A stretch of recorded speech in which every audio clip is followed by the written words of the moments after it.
Merci bien. Je vous remercie pour cette occasion par laquelle nous allons devoir échanger.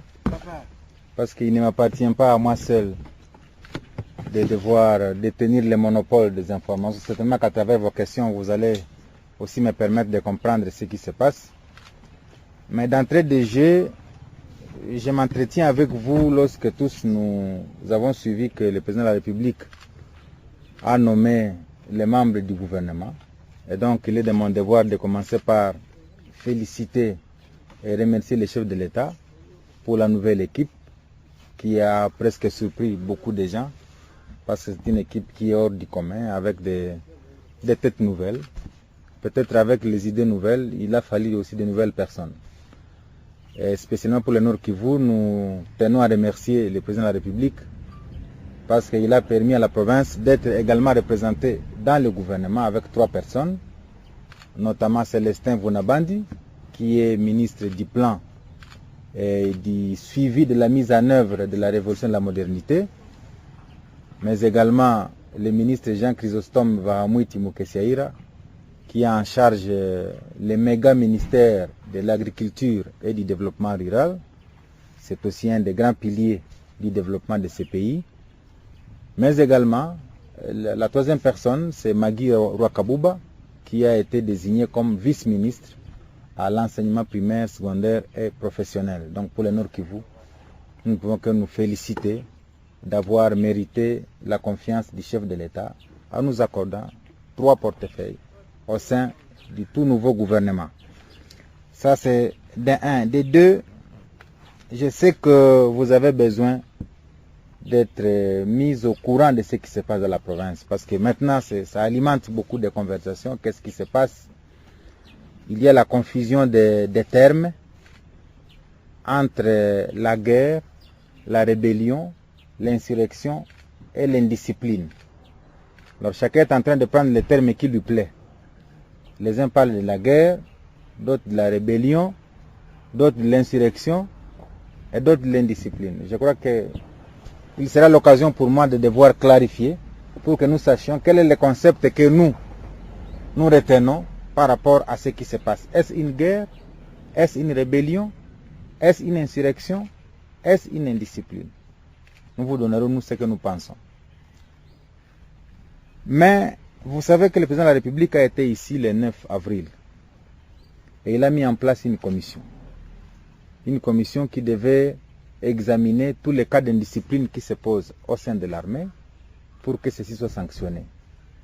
Mais également, il a annoncé la permutation de certains des militaires qui avaient fait longtemps dans la province pour qu'ils aillent ailleurs. Parce qu'effectivement, parmi les grandes recommandations qui ont toujours été formulées devant l'autorité, c'est que le Nord Kivu a souvent été constitué de militaires qui ont considéré que ce sont des militaires du Nord Kivu, qui sont des militaires provinciaux, alors que l'armée est nationale. Et le chef de l'État avait dit clairement qu'il va répondre à cette recommandation. Et la preuve, c'est que il y a quelque temps, je ne sais pas si la presse a eu le temps de couvrir ces événements, on a commencé à observer des mouvements de départ vers la province du Kasaï occidental, des éléments du 811e régiment, je crois, si je me trompe, parce qu'il y a beaucoup de régiments maintenant, on peut se tromper sur les chiffres. Mais je crois que c'est le 811e régiment.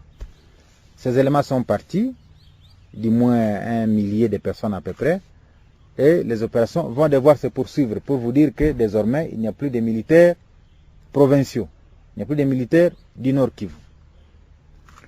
Mais face à cela, certainement, il y a toujours des résistances. Il y a toujours des gens qui n'acceptent pas. Et c'est cela qui a amené à la situation que nous traversons maintenant. Tout a commencé par quoi? Tout a commencé par les rumeurs qui ont circulé à travers la ville et dans les médias, les souhaits de voir, à la suite de la condamnation de Thomas Lubanga, les souhaits de voir cette fois-ci le gouvernement congolais exécuter aussi le mandat d'arrêt contre le général Bosco. Parce que pour la communauté internationale, étant donné qu'on venait de reconnaître que Thomas Lubanga était coupable d'enrôlement d'enfants, il fallait qu'on exécute aussi le mandat à l'endroit du général Bosco Ntaganda. Tout a commencé par là. D'autres ont commencé à dire, mais général Bosco, c'est fini pour vous, cette fois-ci on vient vous prendre. Et lorsque la permutation a commencé, certains éléments ont estimé que on voulait dépouiller le général Bosco d'un certain nombre de personnes pour qu'en les laissant dépouiller, on sera dans des facilités de le prendre facilement. Et je disais que tout a commencé par la permutation d'un colonel. C'est le colonel Baudouin Ngarouye, qui était muté pour la province du Sud Kivu, remplacé par le colonel Kabundi. Et le colonel Baudouin Ngarouye a reçu tous les moyens pour devoir se rendre au Sud Kivu, et prenant les chemins vers le Sud Kivu, arrivé à Sake, il n'a pas prolongé vers Minova. Il a prolongé vers les chemins inverses qui passent par Kimoka pour aller vers Kiloliro. Tout commence par là. C'est ces refus-là de rejoindre la mutation vers la province du Sud Kivu qui est à la base de tout ce que vous connaissez aujourd'hui. Alors, maintenant, lorsque celui-là rentre dans le territoire de Massissi en lieu et place de la province du Sud Kivu, il organise autour de lui un certain nombre d'hommes. Parce que dans la province, comme j'ai eu à le dire dans une des radios ici, la radio Okapi naturellement, il n'y avait plus d'unité CNDP, il faut rectifier ça. Il n'y a pas d'unité ex-CNDP, ex-gouvernement. Nous avons des unités FARDC. Bien sûr, tout en reconnaissant que chacun peut avoir eu une provenance à lui dans le passé. Mais aujourd'hui, nous avons les unités FARDC. Alors, lorsque le colonel Baudouin rentre dans les Massissi, effectivement, il y trouve certaines des unités FARDC qui y sont déployées. C'est comme ça qu'il commence à essayer un peu à leur parler pour dire, mais non, nous ne sommes pas d'accord avec cette nouvelle politique de nous permuter, et il commence à chercher à politiser les questions militaires. C'est dès lors que vous apprendrez certains affrontements que je n'appelle pas affrontements. Certaines façons de devoir pour les forces régulières de comprendre ce qui ne marchait pas. C'est-à-dire les unités FARDC qui sont approchées par un des colonels des FARDC pour dire n'acceptez pas l'ordre qui vient d'être donné. Alors les unités FARDC ne comprenant pas qu'il y a au sein d'elles d'autres qui veulent ne pas reconnaître certaines instructions, c'est ce qui a provoqué ce que vous avez entendu, des coups de balle entre l'un ou l'autre groupe. Et j'ai à le préciser, à l'heure qu'il est, il n'y a pas une seule localité qui est tombée entre les mains de ce que vous appelez rebelles ou insurgés ou ceci. Il n'y a pas. Il n'y a pas une localité. Ce sont les unités FARDC. Et il a constaté que dans une localité donnée, elle constate qu'il y en a parmi elles qui ne veulent plus se reconnaître, répondre de la hiérarchie militaire. C'est à ce moment-là que nos unités FARDC ont cherché à vouloir maîtriser les éléments que nous maintenant nous appelons indisciplinés. Donc au niveau des forces armées, il n'y a pas de guerre en province du Nord Kivu, il n'y a pas de rébellion en province du Nord Kivu. Pour nous, il y a une indiscipline de certains éléments de FARDC. Et à chaque fois qu'il y a une indiscipline, il y a un type de sanctions qui sont prévues dans les règlements militaires. Pour quelqu'un qui braque une arme à son collègue, qu'est-ce qui est prévu? Pour quelqu'un qui refuse un ordre, qu'est-ce qui est prévu? Pour quelqu'un qui prend une colline et commence à s'attaquer à ses frères, qu'est-ce qui est prévu? Voilà ce que nous avons appelé indiscipline. Et c'est comme ça que vous avez appris qu'à Kaundu, qu'à Karuba, qu'à Mweso, nos unités, effectivement, ont dû contrôler. Peut-être c'est ça le terme que je vais utiliser. On dit contrôler effectivement. Se sont rendus, ils devraient se rendre compte que toutes les localités sont sous leur contrôle effectif. Telle part où il y avait un élément qui ne voulait plus répondre à un ordre, il fallait que les FARDC se rendent compte qu'ils ont le contrôle effectif de cet endroit-là. Et c'est ça qui a provoqué les vagues de population. Karouba, quand les FARDC constatent qu'il y a des unités qui les uns ou les unes, je ne sais pas comment vous voulez, répondent à un ordre, d'autres ne veulent pas, on doit contrôler ces milieux pour dire, nous devons nous assurer que Karouba est sous notre contrôle total. Nous devons nous assurer que Mouchaki est sous notre contrôle total. Évidemment, comme d'autres ne veulent pas accepter des ordres, quand les FARDC veulent venir contrôler, ils tirent sur les unités qu'on appelle souvent régulières. Et c'est ça, effectivement, qui justifie tous les combats auxquels on assiste. Le cas le plus récent, c'est celui de Kichanga. À Kichanga, il y avait nos unités FARDC, parmi lesquelles les unes voulaient répondre aux ordres et du colonel Baudouin. Les autres qui disent, nous sommes les unités, comment nous voulons répondre à des ordres? C'est comme ça que ce matin, nous nous assurons que Kichanga est sous le contrôle effectif des unités qui répondent régulièrement des FARDC. D'autres qui voulaient un peu faire le gros dos pour faire en sorte que Kichanga soit appelé une localité sous contrôle d'autres personnes, ne sont plus dans Kichanga à l'heure qu'il est. Et c'est la même chose pour d'autres unités, donc pour d'autres localités que vous apprendrez. Si c'est Kilolirwe, on ne peut pas dire que Kilolirwe est déjà tombé. Non, Kilolirwe, on y avait déployé nos unités, mais curieusement, celles qui peuvent être là aujourd'hui peuvent se réclamer ne plus vouloir répondre de la hiérarchie des FARDC. Et les FARDC feront tout pour que Kilolirwe soit sous le contrôle des unités régulières. Alors le fait que Kilolirwe soit actuellement sous une sorte de occupation momentanée des personnes qui hier étaient FARDC ne doit pas filtrer la presse comme un exploit réalisé par ces gens-là d'avoir fait tomber Kilolirwe. Parce que pour qu'une localité tombe, il faut qu'il y ait des combats entre deux fractions et que l'on dise la localité est tombée entre les mains de tels après une guerre, après des combats atroces.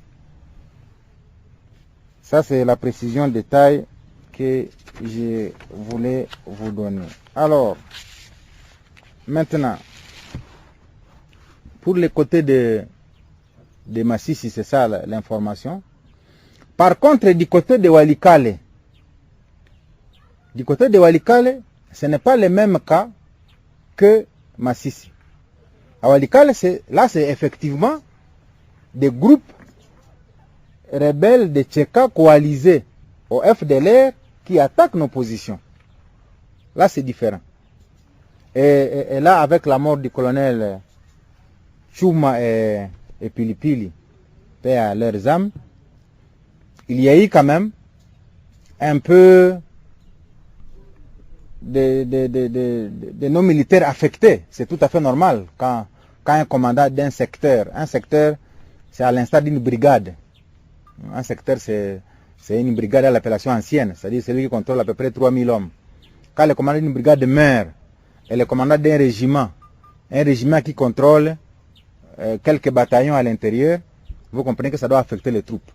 Alors, le temps que les esprits se réorganisent, cela a fait que les rebelles tchékas coalisés au FDLR ont pu quand même repousser nos troupes de quelques mètres. Parce que même 1000 mètres, ce sont des mètres aussi. On a pu repousser nos unités de quelques mètres jusqu'au point où on allait être jusqu'à une douzaine de kilomètres de Walikale. Mais à l'heure qu'il est, on est en train de récupérer, parce qu'il fallait réorganiser les unités, toutes les localités. Là, on peut parler en fait de localités qui étaient tombées. Je voulais donner la nuance. Là, au moins, Mpofi était tombé entre les mains des rebelles, mais à l'heure qu'il est, nos unités sont en progression en quittant une localité, je ne sais pas comment on l'appelle, Mutakato. Hein? En quittant la localité de Mutakato et se dirigent vers Mpofi pour se rassurer qu'on contrôle totalement les anciennes localités qui étaient perdues. Donc au moins là, vous pouvez utiliser le terme tombé. La localité était tombée, était sous contrôle. Parce que ce sont des localités que nous occupions, mais d'où on nous a fait partir. Mais nous avons, avec les regroupements de nos forces, nous avons réoccupé la situation. Ça, c'est du côté de Walikale. Donc là, c'est quand même un cas avéré d'un groupe qui est venu spécialement attaquer nos positions. Le troisième cas, c'est celui de Lubero aussi. Là aussi, c'est tout à fait normal. C'est aussi un groupe qui est venu attaquer nos positions. Et c'est essentiellement le groupe composé des hommes de Kakul et Sikuli, que les gens aiment souvent appeler La Fontaine, mais le vrai nom, c'est Kakul et Sikuli, pour que vous sachiez son origine. Et il est couplé à un autre qui s'appelle Kahasha. Kahasha qui était un des colonels de FRDC, qui a fait défection et qui est déjà dans le Lubero, le sud de Lubero. Ce sont eux qui ont attaqué la position de Kassando. Kassando, c'est une localité, une position située entre la cité de Kaina et la cité de Kirumba. C'est juste qu'en terminant la cité de Kaina, que vous avez sur la colline à gauche, Kassando. Et je crois qu'ils ont attaqué parce qu'ils pensaient que, évidemment, tous les militaires étaient descendus vers Massissi pour faire la contre-offensive. Ils ont attaqué aussi dans la nuit d'hier à aujourd'hui un véhicule. On a connu aussi des morts. Je pense que certains d'entre vous sont informés. On a connu quelques morts aussi. Tout ça, c'est des situations déplorables. Là, on sait et on doit vous dire que ce sont des attaques qui étaient préméditées et destinées à nos forces armées de la République démocratique du Congo. On en a connu aussi à Kamandi, toujours le même groupe qui a attaqué notre position FRDC à Kamandi. Voilà globalement la situation sécuritaire telle que je peux vous la décrire. Mais là où il y a des coups de balle, effectivement, même si vous voulez récupérer quelque chose, vous voulez maîtriser une position qui voulait vous échapper, quand vous voulez maîtriser la localité, certainement il doit y avoir des échanges. Et quand il y a échange, les populations civiles ne peuvent pas accepter de vivre sous les coups de balles. C'est comme ça que les populations sont descendues. Et à l'heure qu'il est, nous avons déjà recensé 909 ménages. 909 ménages qui sont recensés, du moins. C'est là qu'on veut orienter momentanément dans un camp, parce que nous ne voudrions pas que les gens soient dans des camps parce qu'il n'y a pas pratiquement de guerre. Nous voudrions qu'après la maîtrise des localités, différentes localités là, que les gens rentrent chez eux. Alors, cette situation humanitaire nous préoccupe tellement, et c'est la raison pour laquelle nous avions mis en place ce qu'on appelle un comité de crise qui a élaboré un plan de contingence. Un plan de contingence va devoir mettre à profit tous les acteurs, c'est-à-dire les acteurs gouvernementaux et non gouvernementaux, pour que chacun apporte sa contribution de manière à aider cela. Alors, je voudrais maintenant terminer par attirer votre attention sur la politisation et l'ethnicisation de ce qui se passe au Nord Kivu. Parce qu'à chaque fois que quelque chose se passe au Nord Kivu, les communautés ethniques cherchent à récupérer. Si un militaire qui est concerné par un dossier est un Nande, les Nandes ont tendance à dire, nous les Nandes, on veut nous poursuivre. Si c'est un Hutu, les Hutus ont tendance à dire, on veut nous poursuivre. Si c'est un Tutsi, les Tutsis ont tendance à dire, on veut nous poursuivre. Alors pour les cas d'espèces ici, il ne faudrait pas que les gens commencent à lier l'indiscipline au sein des forces armées à une communauté. Parce qu'une communauté n'a jamais demandé aux gens d'aller dans l'armée. Les gens viennent à l'armée individuellement. C'est vrai que le chef de l'État l'a dit. Si Bosco Ntaganda aujourd'hui est recensé parmi les gens qui ont fait de l'indiscipline, même si sur la radio Deutsche hier et BBC, il a dit nier ce qui se passe ici, mais nous devons vous avouer que le gouvernement congolais met sur sa tête tout ce qui se passe ici. Donc il n'est plus question de commencer à contourner ou dire que dans cette conférence de presse, je vais essayer un peu de passer à côté. Non. le gouvernement congolais m'a chargé de dire exactement que celui qui est à la base de ce qui se passe actuellement s'appelle Bosco Ntaganda. Et il est dans ce cas d'indiscipline et il doit être recherché pour ça. Et lorsqu'il est recherché pour ça, si nos unités arrivent à mettre la main sur lui, il doit passer devant la justice d'abord congolaise pour répondre de ses actes. Parce que tout le temps, on ne va pas marquer les pas sur place, une personne qui doit narguer la République pendant des temps et des temps. Donc, la République, maintenant, est engagée pour cela. Et c'est ce qui peut peut-être muer s'il a des capacités d'affronter la République. Comme ça, on peut passer de l'indiscipline à un autre terme que vous voulez bien appeler guerre ou je ne sais pas, rébellion ou insurrection. Mais au moins, au stade actuel, nous gérons l'indiscipline au sein des FARDC. Si l'indiscipliné va vouloir nous imposer une guerre, eh bien, la République va faire face à ce qu'on va l'imposer ou lui imposer. Voilà, mesdames et messieurs, en introduction, ce que je voulais partager avec vous et je suis entièrement disposé à répondre à l'une ou l'autre préoccupation. Je vous remercie. C'est Dakou Zolemba de la RTGA. Excellent, j'ai trois petites préoccupations. Nous avons appris que Bosco Ntaganda s'est rallié au FDLR, même si vous avez seulement évoqué le cas de Tcheka qui s'est rallié au FDLR, mais Bosco lui-même aussi, s'est rallié au FDLR dans les territoires de Massissi. Au moment où il s'est rallié au FDLR, est-ce qu'on va parler d'un cas d'indiscipline ou d'une déclaration ouverte de la guerre?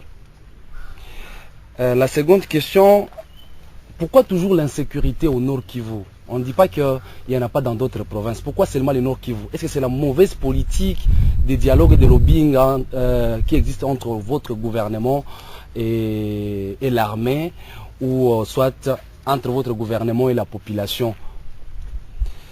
La toute dernière, quelle chance accordez-vous aux prochaines échéances électorales si la situation se détériore? Merci. Bosco Ntaganda s'est rallié aux FDLR. Nous avons également ces informations et pour preuve, nous avons mis la main sur un FDLR qui s'appelle Ntire Nganya Emmanuel, qui a été recruté effectivement par Bosco Ntaganda et qui a été mis à la disposition du major Gassore. Voilà donc la preuve. Cet élément est déjà à notre disposition. Il était en train de vouloir attaquer par Kibumba. Et heureusement pour nous et malheureusement pour lui, il est tombé dans nos filets et il nous a déclaré cela. Donc, à l'heure qu'il est, nous venons par cet élément-là d'établir effectivement les liens entre Bosco Ntaganda et les FDLR. Alors, vous posez la question pour savoir, s'agira-t-il maintenant d'un cas d'indiscipline ou de déclaration de guerre? Effectivement, c'est tous ces éléments-là que nous voulons rassembler pour savoir quelle est la logique que lui voudrait imposer à la République.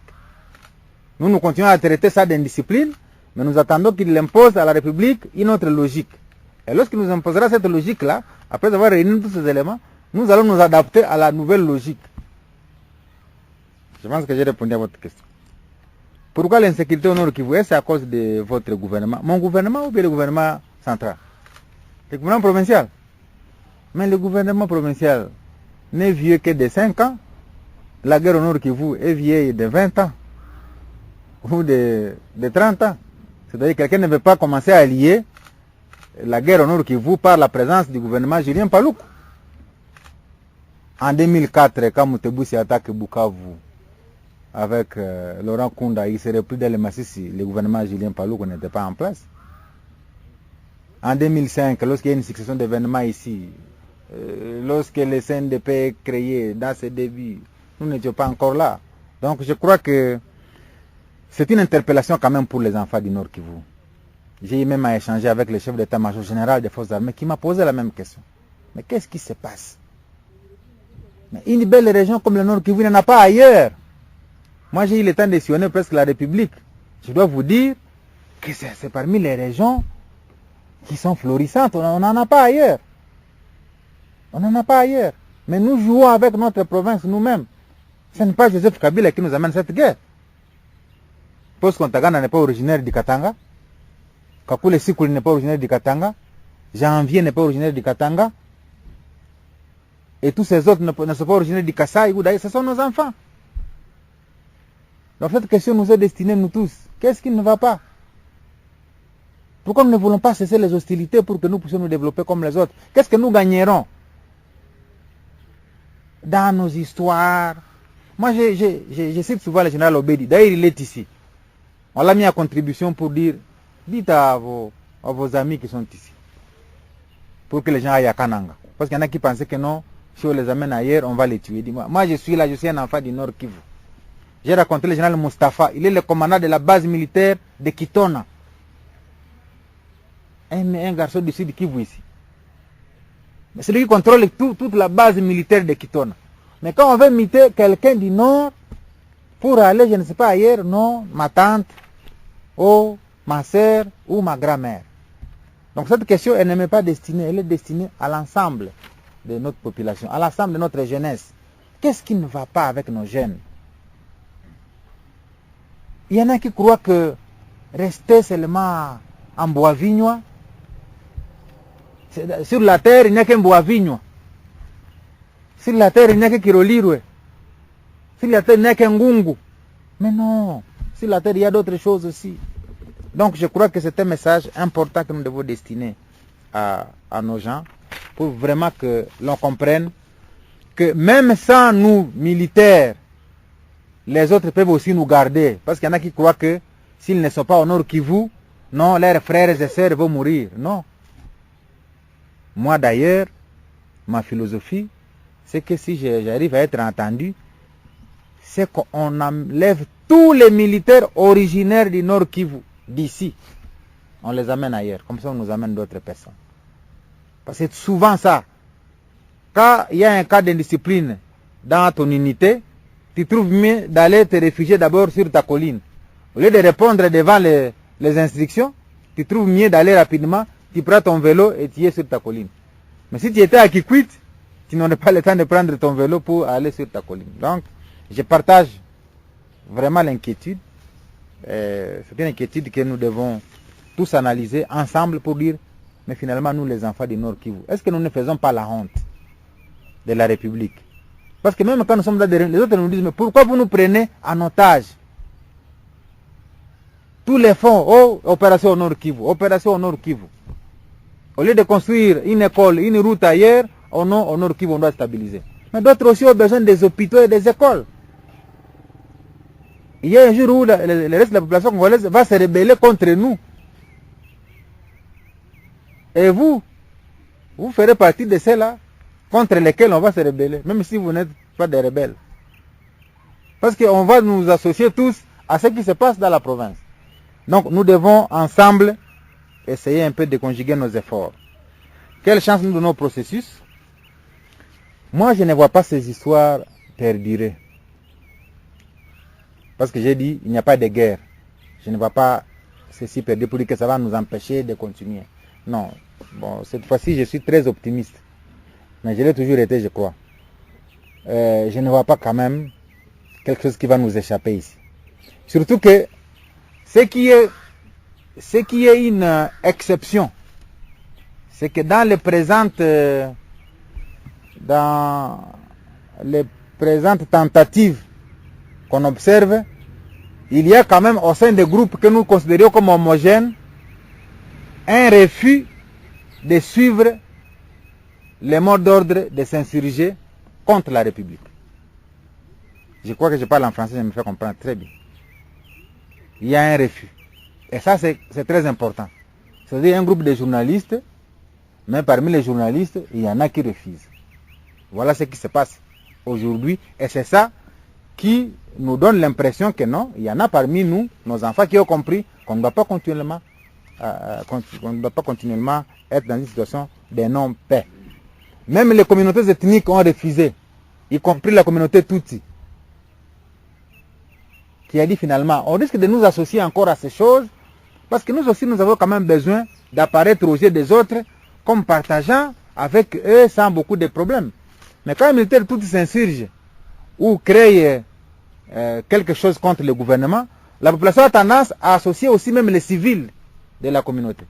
Et la communauté a dit non, nous ne sommes pas avec ces gens. Le gouvernement doit faire son travail, doit s'occuper de ces problèmes au sein des FARDC. Voilà donc pourquoi nous donnons la chance au processus électoral. Je crois qu'on a annulé les élections de Massissi. La loi dit que dans les 60 jours, on doit les organiser. Mais encore faudra-t-il que nous ayons toute la logistique pour les organiser. Nous sommes en train d'attendre si, dans les 60 jours, on va les organiser. Nous pensons que Massissi aura retrouvé la paix pour que l'Assemblée nationale ne puisse pas voir les enfants de Massissi y être absents. Si les enfants de Massissi veulent être absents à l'Assemblée nationale, qu'ils continuent à y semer l'insécurité. Mais s'ils veulent que Massissi soit représenté à l'Assemblée, qu'ils acceptent que nous puissions avoir tout Massissi en paix, de manière à y déployer la CENI pour y organiser les élections. Et c'est à l'avantage des enfants de Massissi. Aujourd'hui, nous avons 40 députés à l'Assemblée nationale en lieu et place de 47. Peut-être que nos 7 là peuvent aussi aider à faire parler de nos problèmes dans les Massissi. Si les gens veulent continuer comme ça, les problèmes de Massissi ne seraient examinés nulle part. Parce que les députés de Goma, même s'ils sont nationaux, chercheront à parler d'abord de Goma, c'est de Rutshuru, c'est de Lubero, c'est de Beni. Donc, je vois que c'est aussi un appel en direction des enfants de Massissi et de nous tous, pour que nous puissions militer en faveur de la paix dans les Massissi, afin d'y organiser les élections, pour que les 7 sièges qui manquent à l'Assemblée nationale puissent être pourvus. Merci. Je crois que les militaires ne doivent pas continuer à tromper l'opinion. Parmi les gens qui ont le plus de grades dans l'armée, c'est parmi les inquiétudes d'ailleurs d'autres militaires. Donc que les gens ne puissent pas tromper l'opinion que non, on n'a pas de grade. D'ailleurs, moi j'ai toujours dit qu'au stade actuel, nous avons presque une armée à pyramide renversée. C'est-à-dire où les gens les plus gradés sont nombreux que les moins gradés. Et tout ça, c'est à la suite des guerres que nous avons connues. Pour remercier les gens, on met des galops ici, on se réveille un matin, on est colonel. Un autre jour, on se réveille, si on était lieutenant-colonel, on est colonel. Donc je crois que sur cette question, si quelqu'un commence à vous parler de grades, en tout cas, moi je crois que c'est une façon de tromper, de distraire l'opinion. Parce qu'au moins, chacun de vous, les journalistes ici, sait qu'on porte des grades sans en avoir eu d'ailleurs connaissance, ni savoir comment on obtient un grade. Je n'ai pas honte de le dire, c'est ça la réalité du processus de paix dans lequel je suis un des grands acteurs. Il y a des gens qui sont des capitaines sans savoir qu'est-ce qu'un capitaine est appelé à faire. Il y a des gens qui sont des colonels sans savoir qu'est-ce qu'un colonel doit faire. Et c'est la raison pour laquelle vous voyez toutes ces bêtises qui sont commises. Et ça, c'est au nom de la paix que le chef de l'État a accepté cela. On ne doit pas continuer à lui dire que non, nous revendiquons parce qu'on n'a pas de grade. D'ailleurs, maintenant, quand on va restructurer les choses, on devra savoir si chacun qui a obtenu ces grades-là doit réellement les maintenir. Ou on doit les jeter dans une formation pour que maintenant il ait la véritable capacité d'assumer les grades. Le moment va venir, on va assumer cela. Donc, cette question-là, elle est claire, là je ne vais pas y revenir.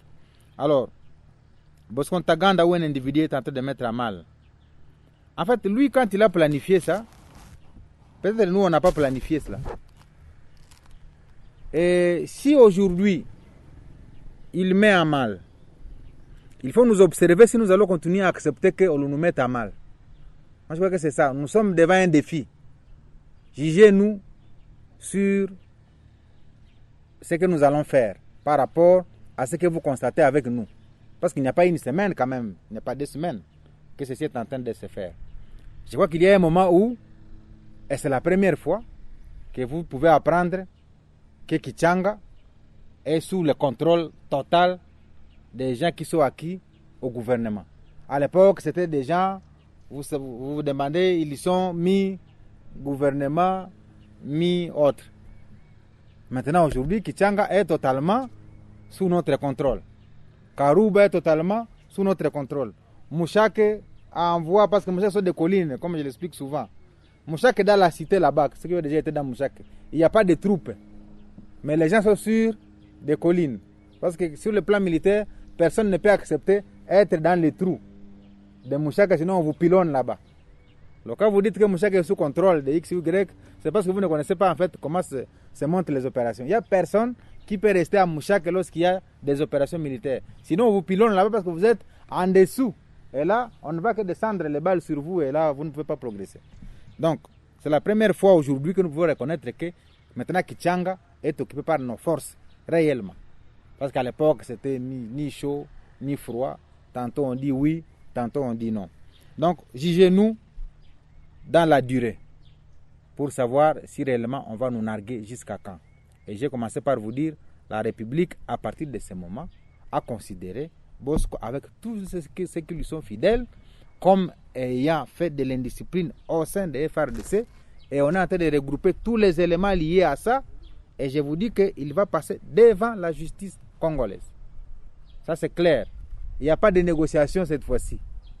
Parce qu'il y a une question qui peut venir. Est-ce que vraiment, vous n'allez pas encore arriver à négocier? Non. Au sein des FARDC 1, il n'y a pas de syndicat. Dans les FARDC, il n'y a pas de syndicat. Dans les FARDC, il n'y a pas de mémorandum. Dans les FARDC, c'est l'ordre, c'est la discipline qui est la mère des armées. Quelqu'un qui n'est pas content au sein d'un FARDC, il peut les revendiquer, mais ne prend pas les armes. Vous prenez les armes, on vous traite comme tel. Il n'y a pas de syndicat de défense des intérêts des militaires au sein des FARDC. Et donc, celui qui pense qu'il fait les syndicats dans les FARDC, nous allons lui montrer qu'il n'y a pas de syndicat dans les FARDC, ou dans le cas contraire, il quitte, il remet les tabliers, il va aller dans des associations paysannes où pililent les syndicats, comme les associations des éleveurs, des agronomes, des journalistes. Mais n'est-ce pas, vous avez un syndicat, non? Journaliste en danger. Merci beaucoup. Denise Lucas. Il y a une question? Ah oui, les gens qui traversent. Oh. Ah oui, c'est important. Oui, alors, C'est une question importante. pourquoi il y a une catégorie de gens qui traversent? Vous savez, nous sommes en train de gérer ici les relations transfrontalières. J'ai dit effectivement, tout ça, c'est une façon de mettre le gouvernement dans un piège. Première chose, et je ne dois pas vous le cacher, ce ne sont pas les Hundés qui traversent. Ce ne sont pas les Hutus qui traversent, ce ne sont pas les Nandés qui traversent. C'est la population de la communauté Tutsi qui traverse vers le Rwanda. Et donc, sur cet aspect-là, les militaires veulent tirer sur ça pour dire, voilà que le gouvernement congolais ne sait pas nous sécuriser, c'est la raison pour laquelle nous avons jugé bon de traverser. Et nous avons empêché nos services à les bloquer. Parce que si nous les bloquons aussi, à ce moment-là, nous allons tomber sous les coups, sous la violation du droit international humanitaire, où il est autorisé, il est permis à toute population en souffrance de choisir les lieux où il voudrait trouver protection. Alors si notre population estime qu'elle trouve protection en traversant une frontière, on ne peut pas le lui refuser. Parce que nous avons aussi trouvé les gens de Bunagana qui ont traversé frontière vers l'Ouganda. Ils ont été dans le cas de Nakivale. Mais c'est quand les gens traversent des massifs vers Gisenyi que ça devient un problème. Mais quand nos populations ont traversé de Bunagana vers l'Ouganda, ça n'a pas été un problème. Donc je voudrais qu'on puisse faire le même parallélisme. Donc ce n'est pas un problème dans le cadre du droit international humanitaire lorsqu'une population choisit un lieu où elle trouve qu'elle va être mieux protégée. Et nous avons la charge de faire le suivi de notre population qui a traversé la frontière et surtout d'assurer la sécurité dans les zones d'origine pour permettre à ce que ceux qui ont traversé puissent rentrer. Donc cette question-là ne doit pas être instrumentalisée politiquement. Les gens peuvent tirer sur ça, voilà, on laisse passer les gens parce qu'on ne nous aime pas, parce que tout simplement on veut nous exterminer et nous avons trouvé qu'on doit partir. Non. Il n'y a pas d'extermination ni de volonté d'exterminer quelqu'un. Il n'y en aura jamais dans ce pays. Les politiques que souvent les gens utilisent pour dire on veut exterminer sont des politiques largement dépassées. Où les gens commencent à tirer sur certaines fibres. Nous, les Bahunde, nous sommes minoritaires, les Massissi. D'ailleurs, on n'a pas de députés, voilà, c'est la fin du monde. Non, ces choses-là, on doit y mettre fin. Donc, on doit chercher à faire des combats politiques pour savoir comment nous devons aussi apparaître sur scène. Pas tirer sur les fibres ethniques, chacun sur son ethnie, chacun sur son ethnie. Nous sommes dans la compassion avec nos frères qui ont traversé la frontière, évidemment parce qu'il y a eu des crépitements, des coups de balles, et quand il y a coups de balles, en tout cas, on ne peut pas maintenir la population sous des coups de feu. On doit permettre que les gens quittent, et je suis certain que dans les heures qui suivent, lorsqu'on aura sécurisé les zones d'origine, tout le monde va devoir rentrer. Donc prenez nos compatriotes qui ont traversé la frontière vers Gisenyi, au même niveau que nos compatriotes qui ont traversé il y a quelque temps les frontières vers l'Ouganda. Ou aussi, les gens de Bunagana ont trouvé mieux être sécurisés en Ouganda. C'est de cette façon que nous devons interpréter la traversée de nos compatriotes vers Gisenyi. Est-ce que le gouvernement congolais est prêt aujourd'hui à livrer Ntaganda entre les mains de la CPI puisqu'il est recherché par rapport à sa coalition avec les FDLR et autres exactions à l'encontre des populations? Le gouvernement est-il prêt? Et je voulais savoir, Ntaganda, question, il est où maintenant là où nous parlons? Est-ce qu'il va continuer à être appelé général? Si oui, il est général de quelle armée? Dans quelle armée? Puisqu'il a montré sa position. Il fait la guerre contre les FARDC. Est-ce que le gouvernement est prêt à remettre Ntaganda à la Cour pénale internationale? J'ai bien dit que tout ce qui se passe au Nord Kivu, au niveau du gouvernement, on juge ça d'indiscipline au sein des FARDC. Et c'est la raison pour laquelle Bosco Ntaganda est recherché. Le gouvernement congolais ne le recherche pas actuellement pour les infractions contenues dans le mandat d'arrêt international. Il faut que je sois clair. Il est recherché pour les cas d'indiscipline qui est en train de provoquer toutes ces vagues de population. Pourquoi, au stade actuel, il est en train de se livrer à ce genre de comportement? Et donc, lorsque Ntaganda sera entre les mains du gouvernement congolais, il va répondre des actes que le gouvernement lui reproche. L'étape qui concerne la CPI, moi ne me concerne pas. Ce qui me concerne, c'est de savoir ce qui se passe présentement au Nord Kivu, c'est quoi. Et celui qui provoque, c'est qui. Et quoi va répondre, ou qui va répondre à quoi. Voilà. C'est à ce moment-là que nous allons établir les responsabilités.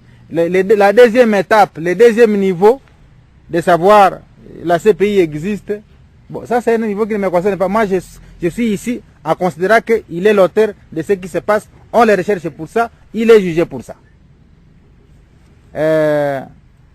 Ntaganda, il est où? Il est général? Oui, il est recherché comme général des forces armées.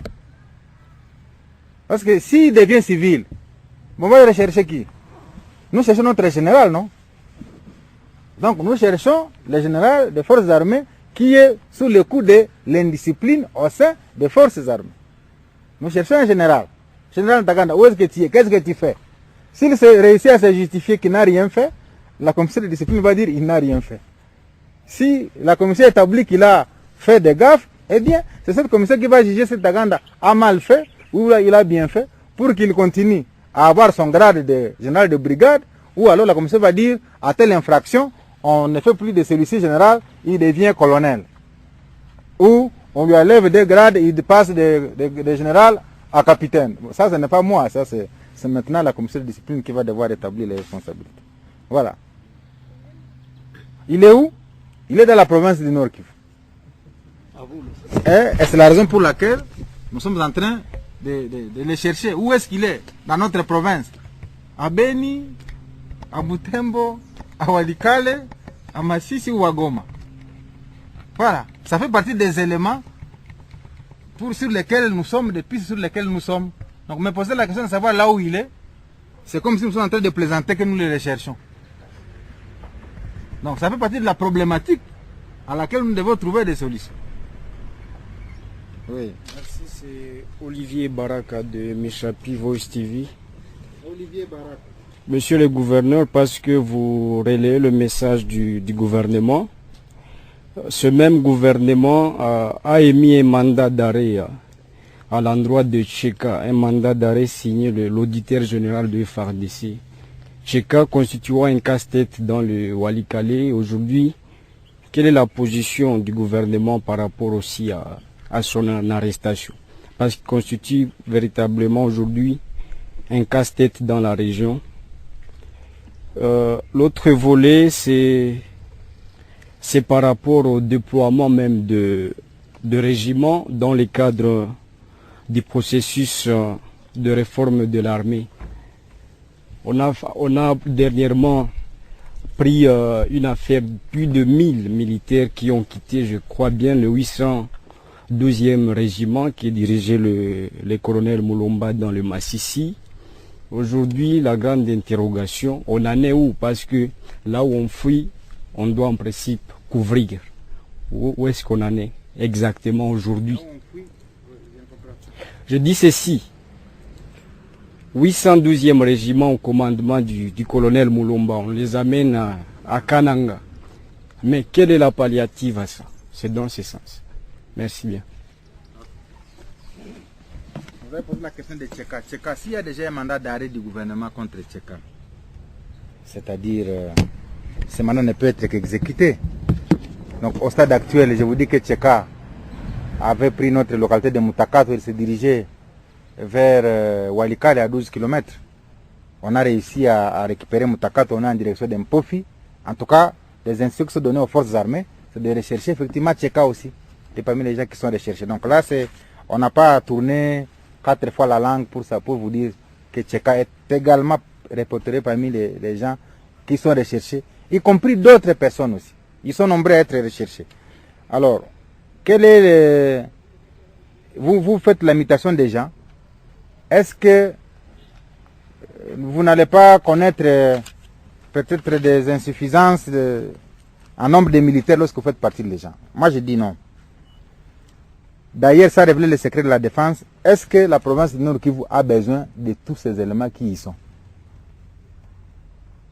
Si pendant la guerre, nous étions à 40 000, est-ce que vraiment nous devons avoir 40 000 hommes dans une province?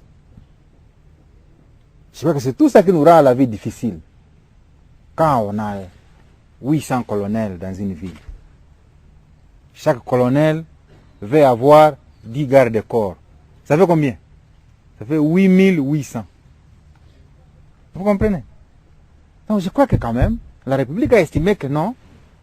D'autres partis de la République ont besoin aussi de voir des colonels. Il y en a où on n'a jamais vu des colonels, mais nous en avons ici en inflation presque. Il y en a où on n'en a jamais vu. Il y a d'autres qui veulent aussi voir les colonels, comment ils ressemblent, avec comment sont les galops d'un colonel. Donc je crois que la politique du gouvernement, c'est de plus en plus d'amener les gens vers ailleurs pour qu'ils se considèrent davantage comme des militaires de la République démocratique du Congo et non pas comme des militaires de la province du Nord Kivu. Donc ça c'est une question, c'est une réponse à votre question. Il faudra davantage que s'il y a un deuxième régiment, un troisième, ça va un peu décongestionner la province.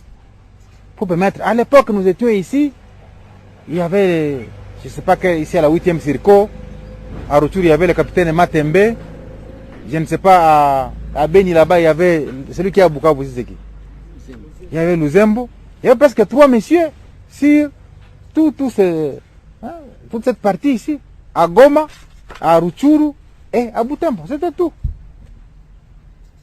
Bon, comme on a quand même changé un peu, je crois qu'on peut y mettre quand même une dizaine, mais pas 800, pas 2000.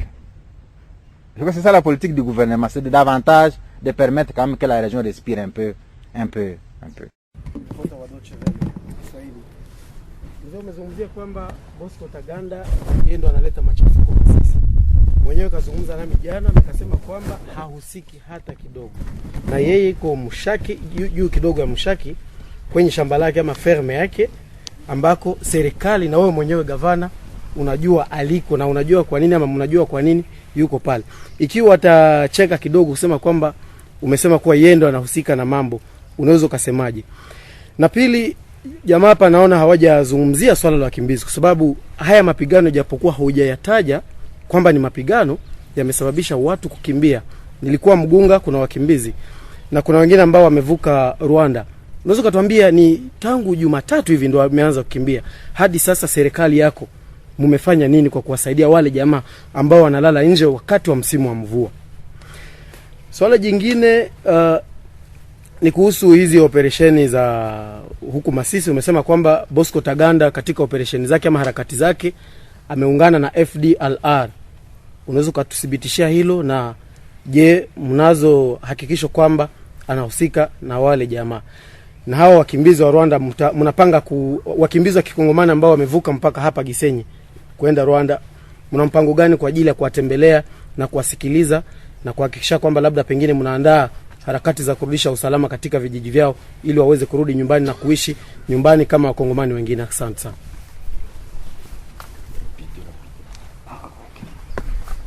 Asante bwana John Kanyunyu, hata kama tutazungumza Swahili kama ya kwako. Wacha ni kueleze ya kwamba tangu sasa una ruhusa ya kumwambia General Bosco Ntaganda ya kama nimesema hivyo. Yaani ya kwamba nimesema ni yeye ambaye anahusika na mambo ambayo yanatendeka ndani ya territory ya Masisi. Na ile ni neno kutoka government ya Kongo. Si neno hasa kutoka kwangu mimi binafsi. Ni neno kutoka government ya Kongo ambao mimi ninawakilisha kunako jimbo la Nord Kivu. Haiwezi katambulikana kuwa Bosco Ntaganda ajue mambo ambayo yanafanyika, kwa sababu vikosi ambavyo vinapiga majeshi ya Kongo vimetambua wamoja ambao walikuwa ni walinzi wake, ambao kwa mapambano wametambuana, wameonana macho kwa macho. Kwa nini kama angelijitambua ya kwamba yeye hausike na vita hivi, kwa nini kungekuwa na mpambano mshaki? Kwa sababu tunajua ni majeshi ya kwake ambayo ilikuwa inadhibiti majeshi ya FRDC ambayo tayari tunajua ilikuwa chini ya uongozi wa kwake. Kama yeye hangehusika na yale mambo, kwa nini hangewaelezea hawa ni wandugu maaskari wenzenu, msipigane risasi? Kwa nini kumekuwa na mapambano Kichanga? Kila mtu anajua kama Kichanga kuna majeshi ambayo ilikuwa ni majeshi matiifu kwa Bosco Ntaganda. Kama hangelikuwa anahusika, kwa nini yale majeshi ya Kichanga ilipiga vita majeshi ambayo imejitambua kama majeshi ya serikali? Ni kama vitu viwili tu ambavyo kwangu na government vinamaanisha ya kwamba ni yeye alikuwa akifanya hivyo, lakini sasa anazungumzia kwa radio ya kwako ili aoneshe kwa ulimwengu kama hahusike, kusudi mambo yakitendeka wazungumzie ya kwamba huyu jamaa hayajue. Ni kama mchezo, unajua mambo ya kisiasa tunayajua sana. Anacheza mchezo wa kwake. Kama angelijua yeye hahusike, hana shida, kwa nini anakosekana? Kwa sababu tumekaa naye Goma na hatujasema tutamshika kumpeleka kwenye Umoja wa Mataifa. Sasa kwa nini amekosekana ndani ya mji wa Goma? Kwa sababu anasema hahusika na vita. Kama hahusika na vita, hebu mueleze akuje Goma. Kama hahusika na vita. Lakini kwa sababu amepotea, inatusukuma ya kwamba ni yeye anafanya hivi vitu. Hangelipotea kweli, ningekukubali kama hahusika. Angekuwa Goma, ningesema ni kweli jamaa yuko Goma, tuko naye na mnala anahusika na mambo ya Masisi. Lakini amepotea. Amepotea, kama yuko wapi hatujue. Kwamba mnajua aliko na Rais Kabila anajua. Tungekuwa tunajua sehemu alipo, kwa nini tungefanya conference kama hii na kumtaja yeye binafsi? Kwa sababu kuna siku nyingi tumekuwa naye hapa Goma, sijafanya mkutano kama huu wa kumtaja binafsi kusema yeye ndio anahusika na mambo hii ABC. Mambo mengi yalikuwa yakifanyika hapa. Sijaita wapasha habari na kuwaeleza tangu sasa, nasema ni Bosco ndiye amefanya hivi. Mueleze kama anajitambua hajafanya kitu, akuje anione. Tuonane macho kwa macho. Kama ataweza kutoka kwenye hiyo akuje kuniona, nitakubali kama hafanya hiyo mambo. Lakini najua atashindwa kuniona kwa macho. Unasema nini na maanisha ya kwamba yeye anafanya na FDLR? Kwa wale waliouliza swali katika lugha la Kifaransa, nimewaelezea kwamba kuna FDLR mmoja ambayo tumenasa, ambaye alikuwa chini ya uongozi ya Meja Gasore, na jina hiyo FDLR anaitwa Ntirenganya Emmanuel, alizaliwa Ruwengeri, Rwanda, na amehakikisha ya kwamba yeye ameweza kukaribiwa na Bosco pamoja na majeshi ya kwake ili wasaidiane kupiga jeshi ya FRDC, na walikuwa wakitafuta kupiga jeshi ya FRDC pa Kibumba, ndio wamekamatwa. Na ni si mimi mwenyewe ambaye nimezungumzia yale mambo, yeye mwenyewe ndiye amezungumza. Mtamuona kama mnataka, jina yake Ntirenganya Emmanuel, FDLR. Na hii imetusukuma kusema mambo yamebadilika. Jana Bosco alikuwa akisema tutapiga FDLR, leo ni yeye anaanza kufanya na wao. Hii inakuwa ni kitendawili kikubwa sana ndani ya province yetu ya Nord Kivu.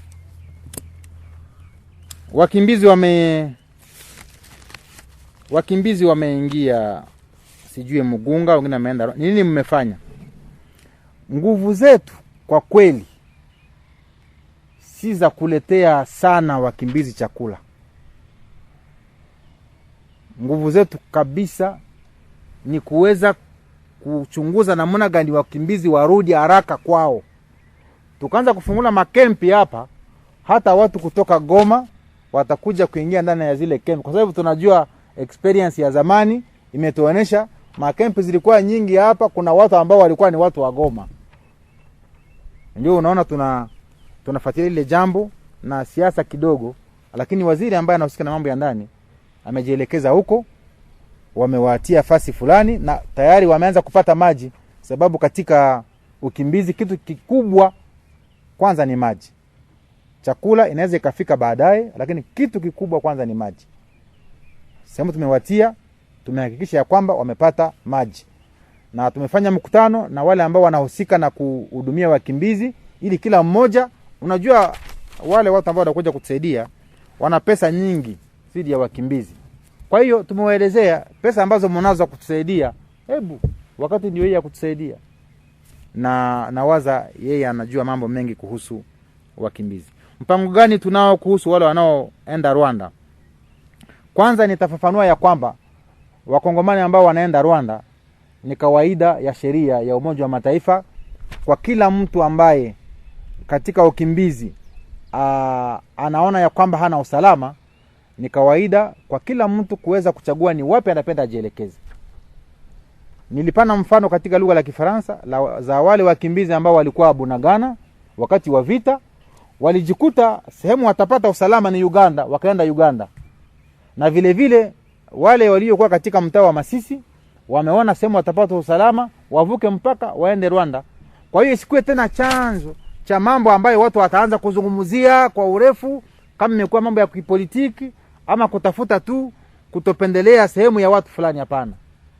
Ni kawaida ya mtu kuchagua mahali anapenda apate usalama wakati anakuwa katika hali ya ukimbizi.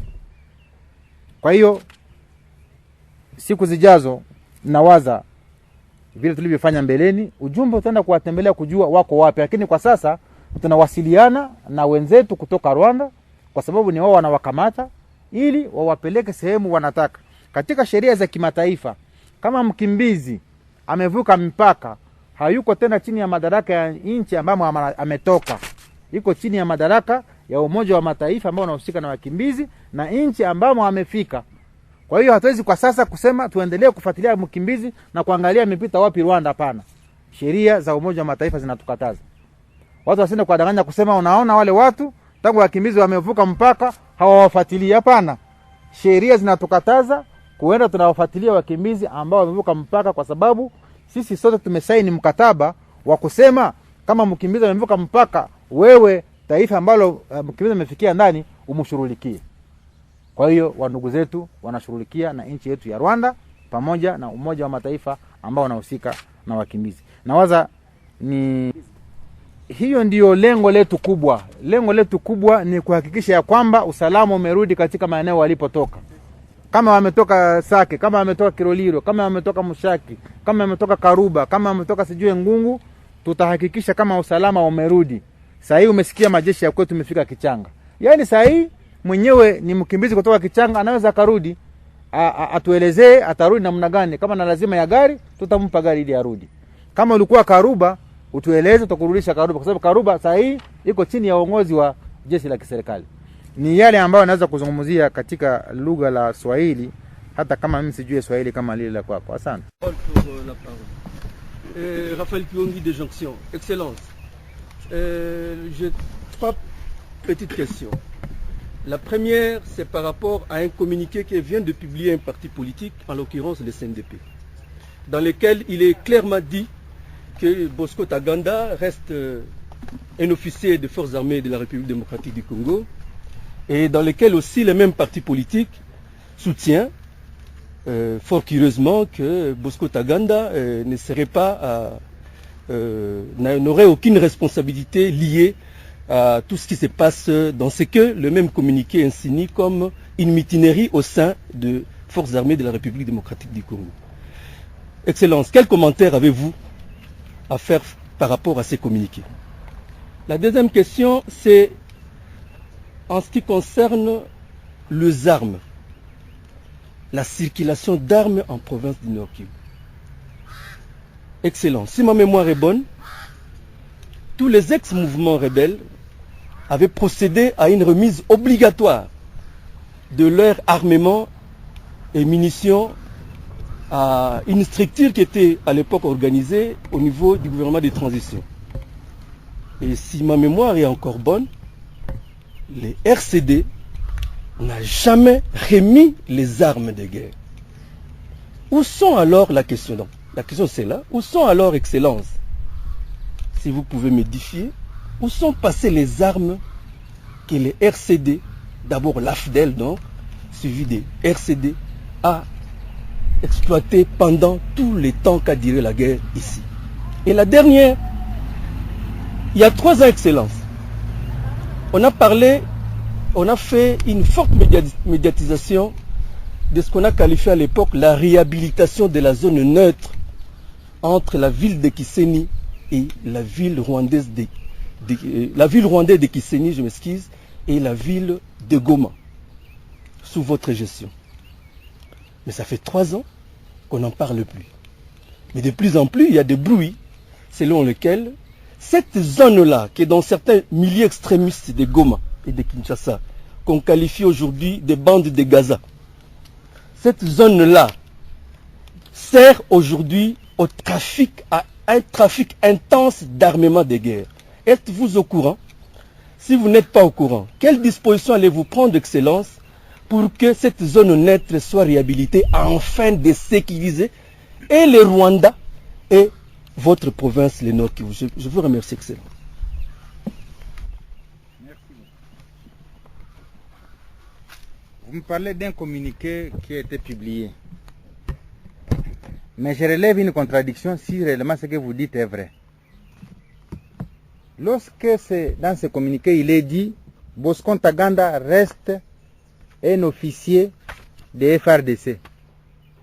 Et vous dites encore, dans ce même communiqué, le parti dit Bosco Ntaganda n'aurait aucune responsabilité. Mais comment un parti politique peut établir les responsabilités d'un militaire?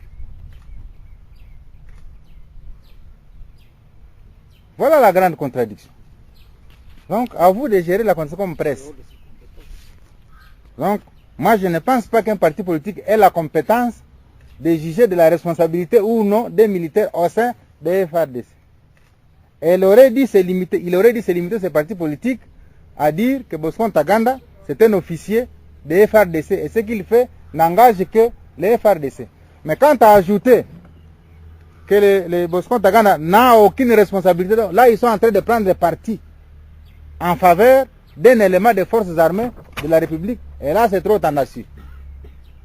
Moi je n'ai pas encore lu les communiqués, j'ai quand même appris. J'aimerais savoir si cela est clairement dit comme ça. Si c'est clairement dit comme ça, c'est que c'est très très grave. Et nous devons interpeller ce parti politique si c'est clairement dit comme ça. Parce qu'un parti politique n'a aucun mot et aucun ordre à donner à un militaire, ni aucune responsabilité à établir dans les chefs des militaires. On doit laisser ça aux soins des forces armées de la République.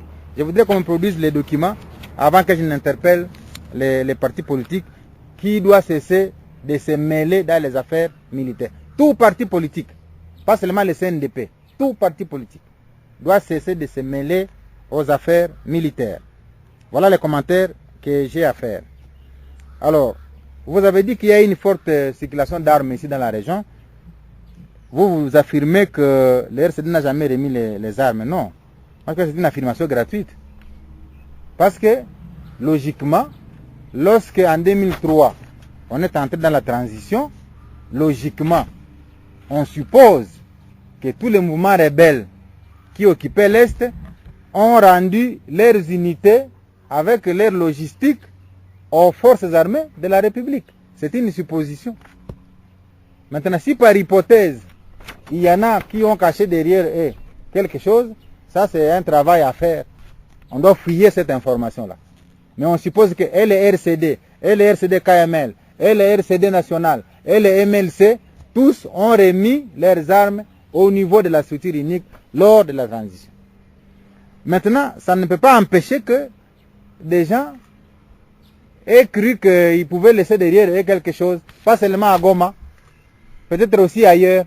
On en voit la circulation, pas seulement à Goma, ailleurs, à Beni, à Bafouassende, à l'Équateur, quand les Zéniélés ont attaqué l'Équateur. D'où sont venues les armes par lesquelles les Zéniélés ont attaqué l'Équateur. Peut-être ça rejoint effectivement votre hypothèse.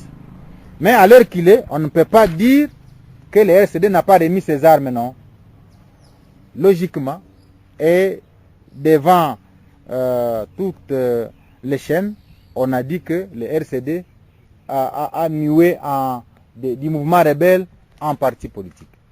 Cela n'empêche pas au gouvernement de continuer à rechercher les armes qui circulent. C'est la raison pour laquelle je viens de vous montrer 23 armes que j'ai pu récupérer de la population.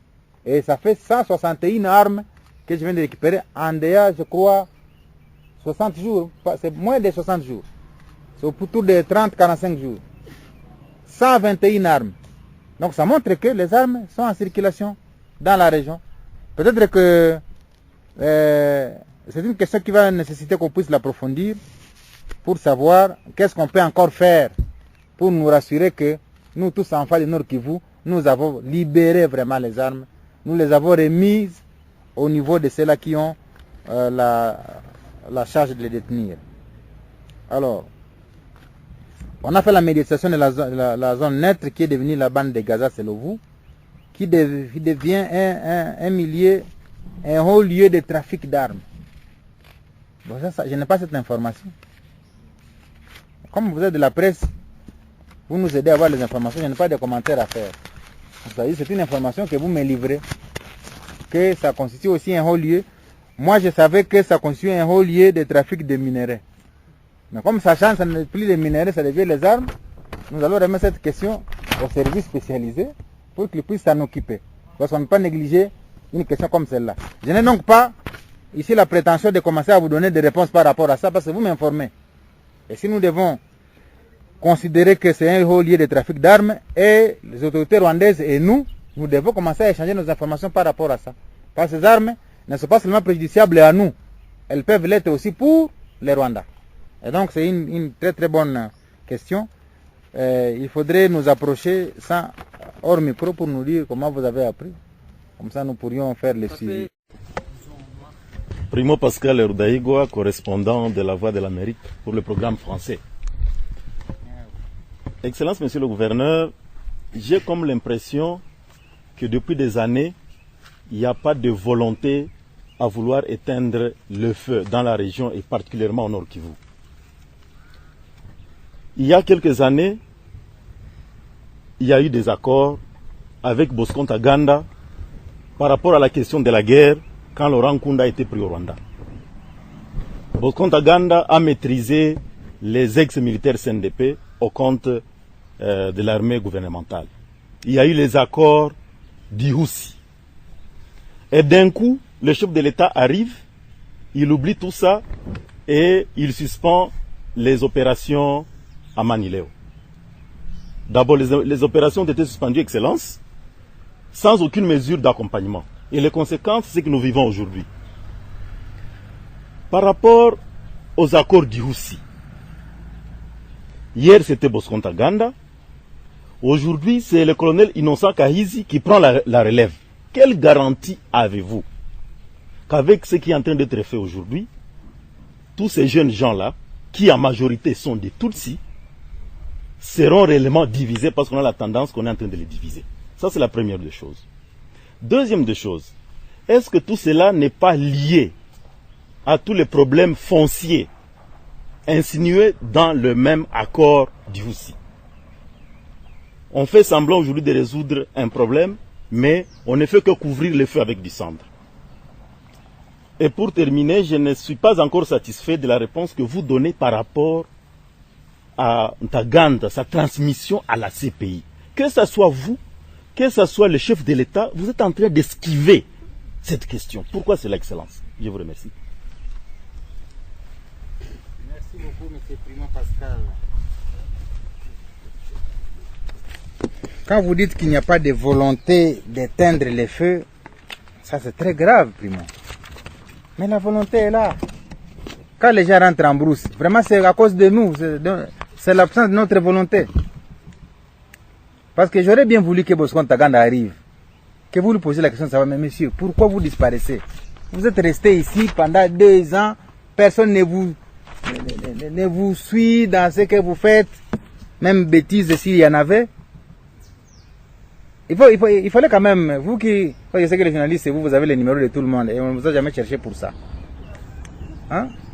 Allez chercher le numéro de Bosco Ntaganda, dites-lui, 2 ans, 3 ans dans cette ville, il n'y a personne.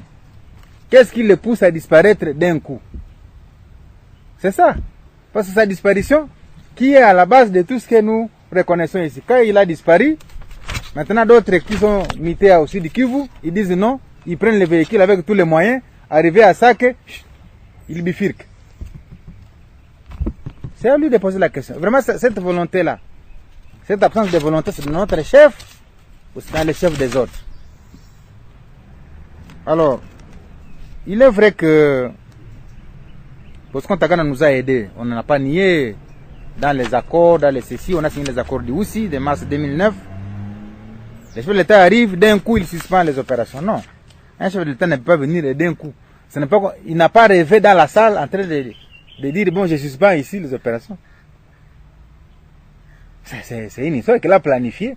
Et vous n'avez été informé que lorsqu'il l'a annoncé. Mais lui avait déjà pris la décision de suspendre à Manileo et non pas les opérations. Il faut bien comprendre le président de la République.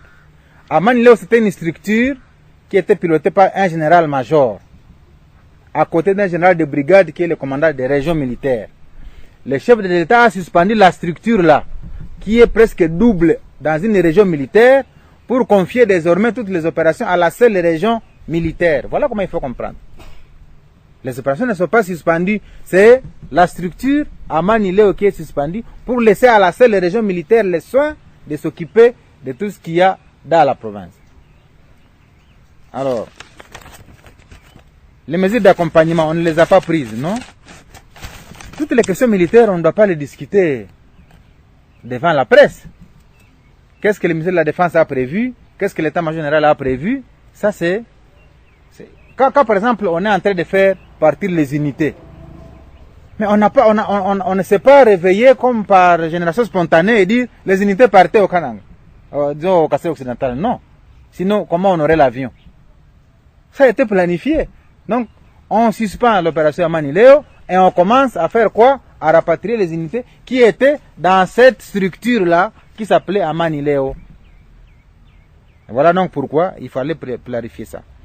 Alors, vous dites, bon, nous suspendons à Manileo, Bosco Ntaganda, nous disons non, mais en même temps nous ramenons Gahizi, c'est toujours les mêmes Tutsis? Non. Dans l'armée, on n'a pas aligné Gahizi parce qu'il est Tutsi. On l'a aligné Gahizi parce que c'est un commandant qui est chargé des opérations et c'est lui qu'on aligne pour se faire. Et lorsque vous, ici, au nord, vous ne voyez que l'angle ethnique, c'est là où vous faussez effectivement les choses. Quand on aligne quelqu'un, vous commencez à voir les nez, ou bien les cheveux, ou bien les pieds. Gahizi est aligné comme colonel des forces armées de la République. heureusement ou malheureusement pour vous, il se fait qu'ils sortent tout.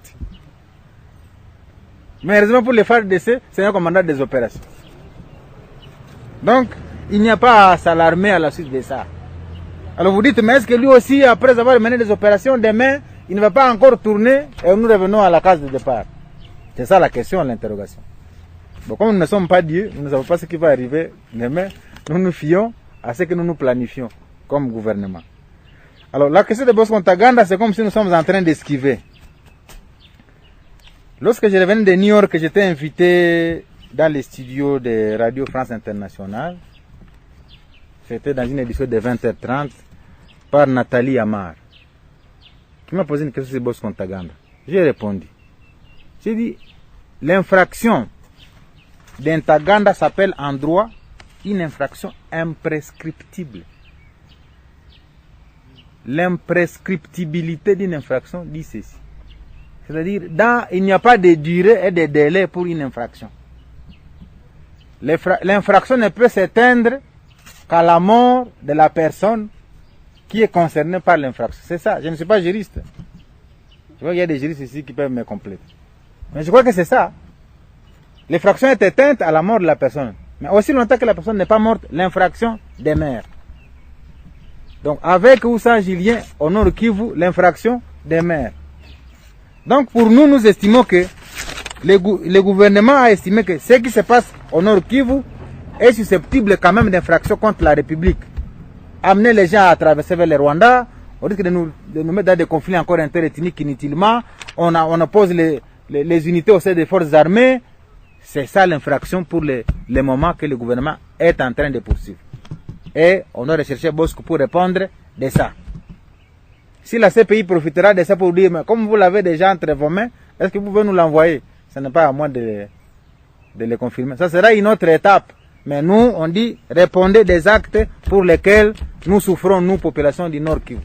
Voilà. Et s'il y a l'auditorat militaire va statuer pour les condamner, on va les condamner chez nous par notre justice congolaise.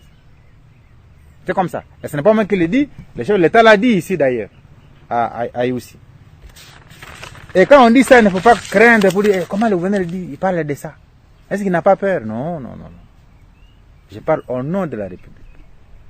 Donc il ne faut pas commencer à avoir peur de diffuser ces sons-là. Il faut les diffuser parce que c'est la République qui parle à travers la personne de Julien Paluku. Parce que je sais qu'il y en a qui ont peur, qui tremblent, qui disent, mais comment il dit ça? On ne viendra pas la nuit ici. Non. On ne viendra pas la nuit. Ni vous qui allez diffuser, on ne va rien faire parce que ça s'est dit, même les organisations internationales le disent tous les jours. Mais nous le disons dans le langage congolais. Un autre... Oui, Excellence, nous prenons les deux dernières questions. Il a dit, est-ce que ce n'est pas lié au problème foncier? Non, les problèmes fonciers font partie des problèmes de cette province. Ça, tout le monde ne l'ignore pas.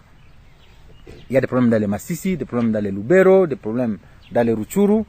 Ça fait partie des cahiers de charges de chaque communauté dans cette province, les problèmes fonciers. Donc je ne pense pas que quelqu'un puisse quitter les forces armées à cause des problèmes fonciers au stade actuel. Vraiment, je ne pense pas. Et maintenant, quand il quitte l'armée et se réfugie dans une localité donnée, est-ce que c'est à ce moment-là qu'il aura résolu les problèmes fonciers? J'ai dit encore non. Donc s'il y a un problème que quelqu'un veut mettre sur la table, qu'il l'amène, on en discute, on voit s'il y a une thérapeutique appropriée pour ça. J'ai une petite préoccupation. En fait, Excellence, vous nous parlez de la situation de Bosco Ntaganda, c'est dans les Massissi, et la situation de Tcheka, c'est dans les Walikale. Pour Bosco Ntaganda, c'est l'indiscipline dans l'armée. Tcheka, lui, c'est une rébellion. Vous attaquez le gouvernement provincial. Quelle est la préoccupation, puis quelle est la situation qui vous préoccupe la plus dans tout cela? Parce que nous savons que Tcheka, il a tué aussi des généraux là-bas, là chez lui. Pourtant, ici, Bosco Ntaganda, lui, il fait le mouvement de la population, il se déplace. Je peux avoir quelle est la situation qui vous préoccupe de plus entre Bosco Ntaganda et Tcheka. La deuxième préoccupation, le gouvernement, au travers le ministre de l'Intérieur, il a pu identifier le déplacé. Est-ce qu'il a été aussi au niveau de Walikale pour identifier les déplacés là-bas? Et sinon, pourquoi il n'a pas été là? Merci beaucoup. Oui. Bon, je ne sais pas si vous êtes déjà tombé malade pour que vous me disiez entre la malaria et la fièvre typhoïde, qu'est-ce qui est plus dangereux? Parce que tout s'appelle maladie. Donc je ne pense pas qu'il faille établir une échelle de valeurs entre la malaria, la fièvre typhoïde, la peste, le choléra. Tout frappe le corps et quand ça arrive, c'est tout le corps entier qui est en difficulté. Voilà, donc il n'y a pas d'échelle de valeur par rapport à ce que vous voulez que j'établisse comme priorité. La priorité, c'est ceci. Non, non. Tout est en train de frapper le corps humain, comme la maladie frappe le corps humain. Ça, c'est en bref, et ça répond directement à votre question. Maintenant, vous vous posez la question de savoir, est-ce qu'il y a une délégation qui est déjà partie à Walikale? Oui. Il y a eu des services, même locaux. Voilà. Donc, le ministère est en train de suivre les services locaux qui ont été instruits. Vous savez, le problème aussi que nous avons, surtout, c'est que la tendance de tout le monde est de voir seulement, par exemple, le gouverneur arriver là où se pose un problème. Mais quand j'envoie, par exemple, même un ministre, ça je l'ai constaté, quand j'envoie même un chef de division, les gens ont tendance à croire que non, l'État n'est pas encore là. Mais je vois qu'il faut habituer les gens à ça, à la délégation des pouvoirs. Quand on peut dire, monsieur l'administrateur des territoires de Lubero, il se pose une attaque à Kassando, je te demande de faire le déplacement vers Kassando, de me faire rapport. Et c'est ce qui a été fait hier. La tête de Lubero a quitté le chef-lieu pour venir à Kassando, il a fait l'évaluation avec l'armée, il nous a transmis les rapports et nous avons agi. Mais dans la mémoire collective, on veut voir la personne de Julien Paluku seulement à Kassando. Mais non. Et à quoi nous serviront tous nos délégués, tous nos services qui sont là-bas? À Walikale, c'est la même chose. Donc nous avons par nos services interposés la situation au jour le jour. Nous fonctionnons par ce qu'on appelle le système OCAPI. C'est-à-dire, 2 fois par jour, nous avons les rapports de chaque entité. 2 fois par jour. Et nous répondons en donnant des instructions à chaque chef d'entité sur ce qu'il nous a transmis comme matière. Donc en fait, c'est cela aussi ce que vous devez apprendre à relayer dans l'opinion pour que les gens, en ne voyant pas le gouverneur ou le ministre, ne pensent pas qu'on n'a pas encore agi. Merci beaucoup pour la parole. Albert Kambale, correspondant de l'agence France Presse. Monsieur le gouverneur, je reviens encore sur la question Bosco Ntaganda. Vous allez m'excuser pour ça. Vous avez parlé à la population de Sake, Luonga et Kingi les années 2008-2009. Que voilà, Bosco, c'est monsieur qu'il faut. Avec lui, nous avons ramené la paix au Nord Kivu. Et même, je me souviens avec Kamba Sungeve, vous avez pris la machette et cultivé les champs de la paix à Luonga, où présentement, il y a des chars qui sont en train de tirer sur Kingi pour nettoyer la zone. Alors, ma question, je ne sais pas s'il faut l'appeler une question ou un emprunt des mots que je veux peut-être vous donner. Vous déclarez aujourd'hui que non, Bosco Ntaganda, il est chargé de tout ce qui se passe ici à l'Est. Et moi, à mon tour, au nom de cette population-là, qui est aujourd'hui encore à Mugunga, à Goma, éparpillée, Mubambiro, est-ce que vous me permettez de dire à cette population à travers mon média que le gouverneur a déclaré que Bosco est responsable de tout ce qui se passe et lui, en son tour, demande pardon de tout ce qu'il avait dit avant parce qu'il ne sachait pas ce qui était caché derrière son interlocuteur. Et une petite recommandation, monsieur le gouverneur, ça concerne la communication, surtout avec les médias internationaux, la communication, bien que vous avez d'ici la délégation du pouvoir, avec les médias internationaux, on voit surtout, bien que vous avez un porte-parole, que les médias consultent, Et il y a aussi un déficit communicationnel au sein de nos forces armées. Et ce qui fait qu'aujourd'hui, vous allez vous attaquer aux médias internationaux, que voilà, ils ne savent pas bien communiquer, parce que maintenant, là, on est au courant de tout ce qui se passe par des canaux qui ne sont pas des FARDC, de nos officiers.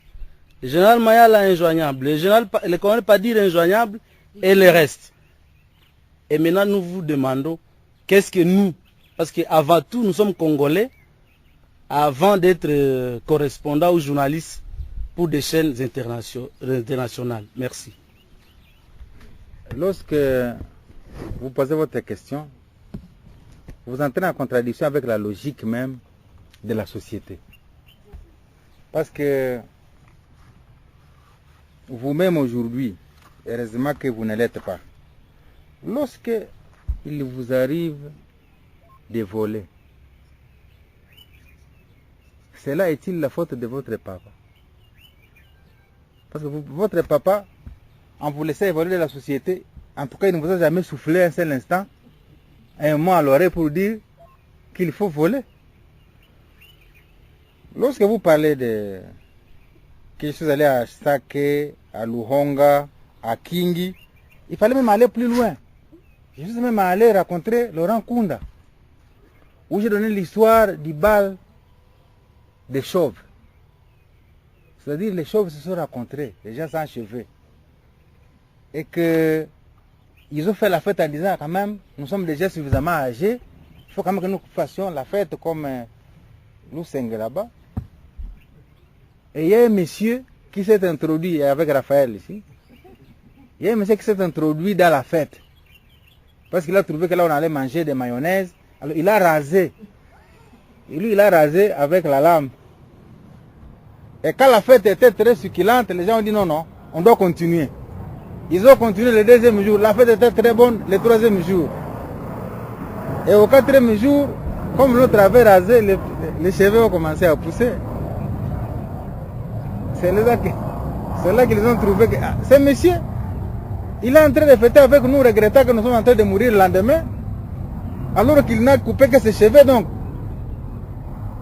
ça, c'est ce qu'on appelle le bal des chauves. C'est-à-dire, tous ces gens avec qui nous avons été, tous nous sommes considérés comme ayant notre chauve, mais curieusement, entre nous se sont introduits des gens qui n'avaient rasé que des cheveux. Et c'est aujourd'hui que nous constatons que les cheveux sont en train de pousser. Voilà la réponse à votre question. À qui la faute? La faute c'est à nous qui avons des chauves, ou à vous qui avez rasé vos cheveux et qui finalement êtes découvert que... Donc voilà, donc voilà, donc la faute n'est pas à moi. Je suis allé à Lukonga, je suis allé à Kingi, j'ai parlé. Alors, qui va demander pardon? C'est moi qui ai la chauve ou c'est vous qui vous êtes introduit après avoir coupé des cheveux? Donc je vous laisse la latitude de demander à la personne qui doit demander pardon. Donc, allez diffuser le nom de la personne qui demandera pardon. Par rapport à l'exemple que je viens de vous donner.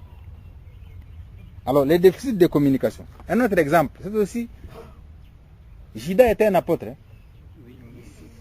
Disciple. Quand Jida n'a pas encore trahi, il est parmi les gens qui ont toute la confiance de Jésus. Et avec qui Jésus fait la comptabilité, je crois, de quelques dollars. À ce moment-là, Jida est bon. Mais, avant que les coqs ne chantent, c'est lui. Ça, c'est pas lui. Ah, ça, c'est Pierre. Alors, je passe vers Pierre maintenant. Avant que les coqs ne chantent, Pierre a nié 3 fois. Alors qu'ils étaient ensemble tout le temps. Et vraiment, c'est à Jésus de demander pardon, ou c'est à Pierre de dire, mais monsieur, toi, tu as évolué avec Jésus tout ce temps, mais avant que les coqs ne chantent, déjà 3 fois vous niez. Non, allez demander à Pierre, monsieur Albert, et à Jida, et à l'homme à la chauve artificielle. Je pense que ce sont ces gens-là à qui on doit demander, monsieur, donnez-nous le compte parce que vous nous avez déçus par rapport à ce que vous êtes attendus. déficit de communication, je suis d'accord avec vous. Je suis d'accord. Mais il y a quelqu'un qui s'appelle Corneille Ikenge, non? Qui est le porte-parole. Et je crois quand même que... Je parle quand même que par le temps passé, il parlait quand même. Ok. Je vais passer les messages. Parce qu'on peut aussi constater ce qui se passe et ne pas parler. Je crois que je vais les voir pour lui dire que non, la presse a besoin que vous organisiez, vous avez un terme là, comment on les appelle? Les points là, hein, à des moments précis. Breaking news, c'est ça? Breaking news. Oui, briefing. Donc je vais un peu lui dire pour que de temps en temps, il vous appelle, il parle, parce qu'il y a des questions peut-être que sur lesquelles moi je parle, mais que je ne maîtrise pas en tant que civil, que lui pourrait aborder en tant que militaire. Mais moi j'ai fait un aperçu général de ce qui s'est passé, et je crois, si je n'ai pas rencontré l'assentiment de l'un ou l'autre, c'est pour ça que je peux demander pardon, pour n'avoir pas rencontré peut-être la préoccupation de l'une autre personne. Et d'ailleurs, dans un monde comme le nôtre, on n'est pas obligé d'avoir le même point de vue. Donc, si on a le même point de vue, c'est qu'on est dans un unanimisme, et quand on a l'unanimisme, le monde ne peut plus évoluer. Parce que le monde évolue sur des bases contradictoires. Quand celui-ci amène ceci, celui-ci amène cela, alors la contradiction fait qu'il y ait une dynamique. Donc tout ce que j'ai dit ne peut pas être nécessairement vrai à vos yeux, comme ne peut être nécessairement faux, mais peut être valable. Parce que tout ce qui est vrai ou faux n'est pas nécessairement moins valable. Donc je peux ne pas avoir rencontré votre assentiment, mais avoir été valable dans l'argumentaire.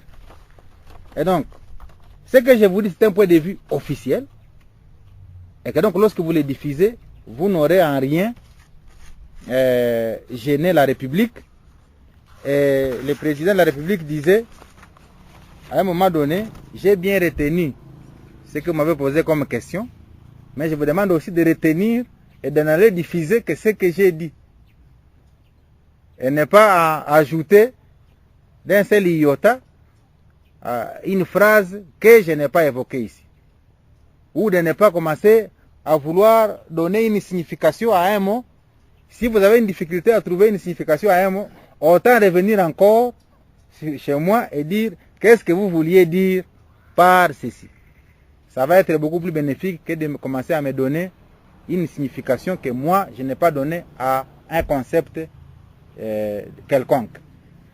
Voilà, mesdames et messieurs, je crois que c'est à ce stade que j'estime devoir achever plus ou moins ces petits contacts. Et comme les choses continuent dans la province, je crois que le moment venu, je ne manquerai pas à vous appeler pour vous donner l'évolution de la situation, pour que vous ne puissiez pas ramasser à gauche à droite des situations. Comme vous l'avez demandé, c'est quand même important que vous appreniez de la bouche autorisée ce qui se dit, ce qui se vit. Sinon, on va céder la place à la rumeur et chacun va commencer à exploiter cette rumeur. Je me rappelle, j'ai conclu par là, quand j'étais maire de Butembo, le RCD était en train de nous talonner. Je cite toujours cet exemple. Les journalistes en français avaient dit la ville de Butembo serait encerclée. Et le journaliste de Kinande a pris ça, il a traduit en Kinande, et le Kinande n'a pas de conditionnel. Il a dit la ville de Butembo est encerclée en Kinande. Non, il n'y a pas de conditionnel. Alors pour lui, serait encerclé en Kinande, lui il a dit nous sommes déjà encerclés ici. Et les gens ont commencé à faire les valises et ils sont partis. Je vous remercie.